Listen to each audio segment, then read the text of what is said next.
Assalamualaikum, salam sejahtera.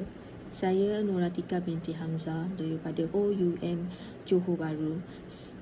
Saya ingin menerangkan satu isu antarabangsa yang bertemakan alam sekitar. Isu alam sekitar adalah isu global yang semakin meningkat dan memberi kesan yang serius kepada kesihatan manusia dan alam sekitar. Hal ini disebabkan oleh kegiatan manusia seperti pengeluaran industri, peningkatan penggunaan sumber tenaga fosil dan pembangunan tanpa kawalan. Malaysia mempunyai kepentingan besar dalam memperjuangkan isu alam sekitar di peringkat antarabangsa. Dan ada beberapa sebab utama mengapa isu ini menjadi penting. Yang pertama, kepentingan kesejahteraan manusia. Alam sekitar yang tercemar dan terancam dapat memberi kesan buruk kepada kesihatan manusia dan mempengaruhi kesejahteraan manusia secara umum. Malaysia memperjuangkan isu ini peringkat antarabangsa kerana ia mempunyai kesan langsung terhadap rakyat Malaysia dan kawasan sekitarnya.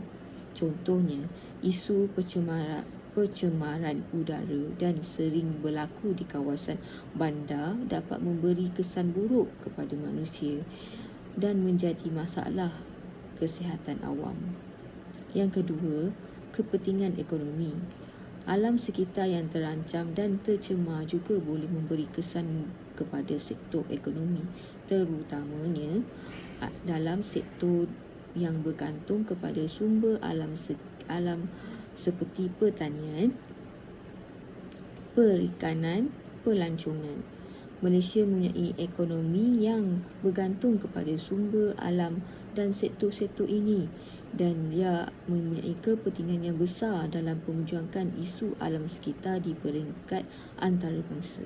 Contohnya, isu pembalakan haram dan percebohan hutan dalam memberi kesan kepada sektor kehutanan dan pelancongan. Yang ketiga, tanggungjawab global. Malaysia sebagai negara anggota Persatuan Bangsa-Bangsa PBB mempunyai tanggungjawab global untuk memperjuangkan isu alam sekitar di peringkat antarabangsa.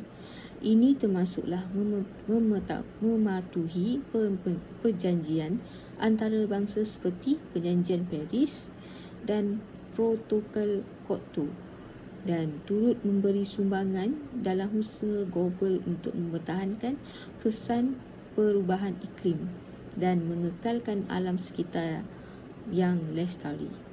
Contoh-contoh kepentingan isu alam sekitar yang menjadi fokus Malaysia dalam memperjuangkan antarabangsa termasuklah pengurusan sumber air, penjagaan dan pemulihan hutan serta mengurangkan emisi gas rumah hijau.